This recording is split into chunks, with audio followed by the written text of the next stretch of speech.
everybody, and a very warm welcome back to the first episode of Hidden Jewels of Soul and Disco in 2024. I'm wishing each and every one of you the best in health, the best in luck in finding all your records you wish for this year. All the best to you. Also, I have a little update for the channel. I opened up a members only section.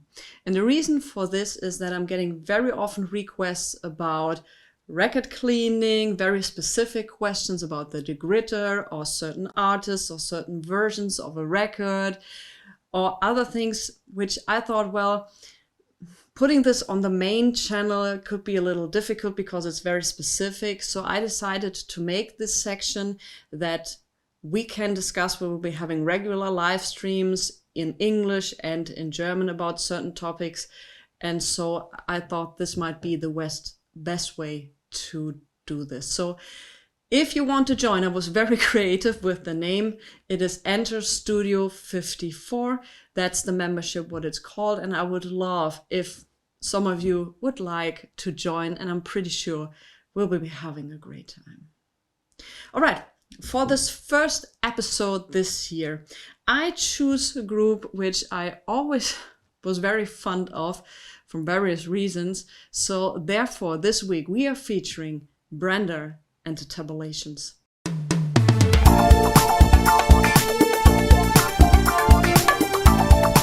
Why the group's third album wasn't actually an album from the group, and why the group had a little revival in 2011, well, we'll discuss this after some needle drops.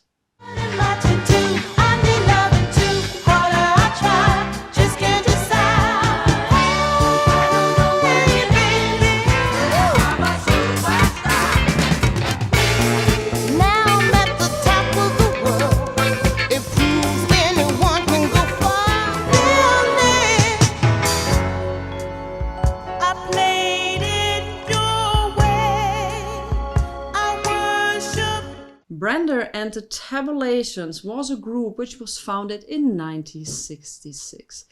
And it was more or less a doo-wop kind of style group. And 1 year later, in 1967, they released their first album, which was called Dry Your Eyes. And I love, once again, those cover arts from the 60s and 70s. It's a tremendously beautiful cover art. And also this record, if you want to have an original pressing of it, is very affordable and very available. The group had actually 2 big hits in their career. And this was in 1967, Dry Your Eyes, and in 1971, Right on the Tip of My Tongue. The later one was released, or at least produced, by no other than the great late Van McCoy.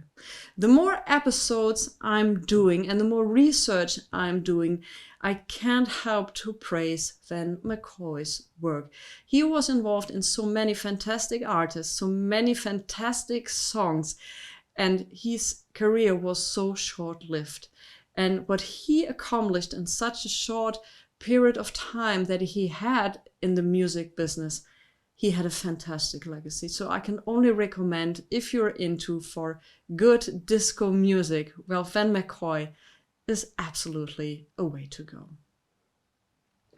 In 1970, Brenda and the Tabulations released their second album, and it was called Brenda and the Tabulations, and it was released on the Top and Bottom Records. Before they had their record deals and in between the record deals, they released a certain amount of singles. And also Brenda was involved in songwriting. But before we get into the last album of the group, I want to introduce you to the members of the group. So let's start with Brenda J. Payton. We have composer and guitarist Eddie L. Jackson, with whom Brenda wrote some songs. And we have, of course, Maurice Coates and Jerry Jones. This lineup lasted till 1971. 3 members left of the group, actually the 3 men, left and were replaced by backing singers.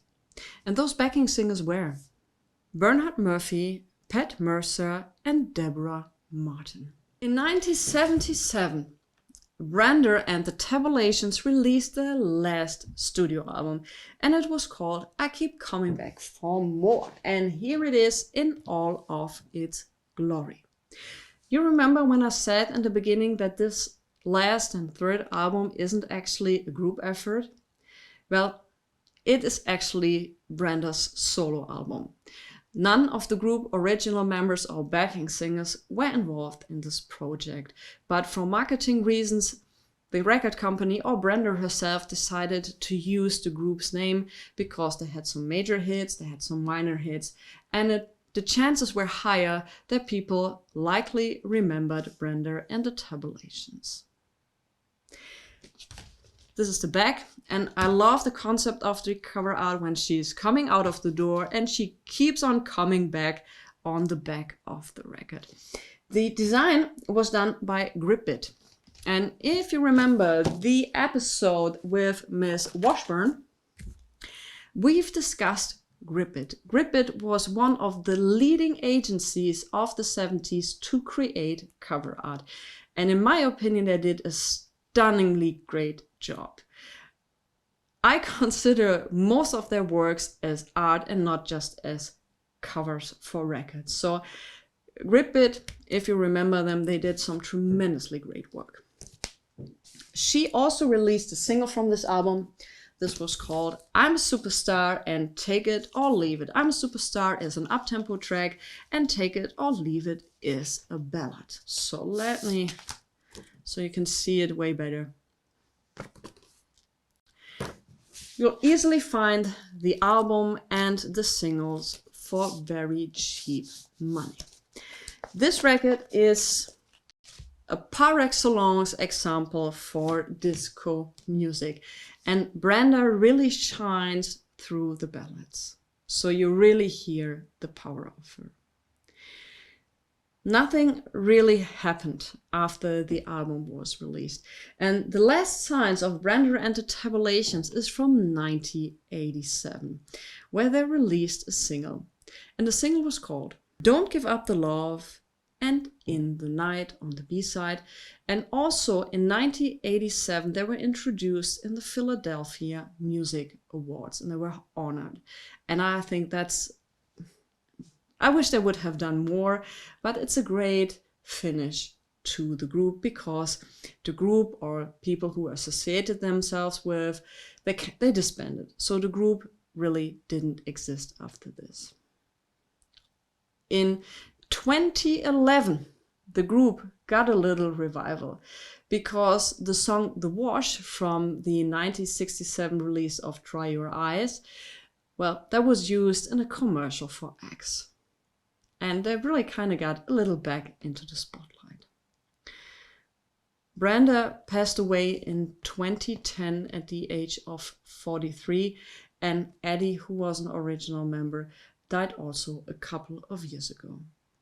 Which is very, very sad because during all the vinyl hype and these things, I'm always very happy if people who did recordings back in the day see, wow, my work is still relevant and it's been still cherished by so many people. Once again, if you are into soul, if you are into disco, I can recommend checking out Brenda and the Tabulations. Once again, the original recordings are available and not super expensive. There are also some compilations released on CD. You'll find her on Spotify, you'll find them on YouTube, so there are plenty of opportunities to hear their music. I'm wishing you guys all the best. Once again, all the best for 2024, and I'll see you next time. Bye.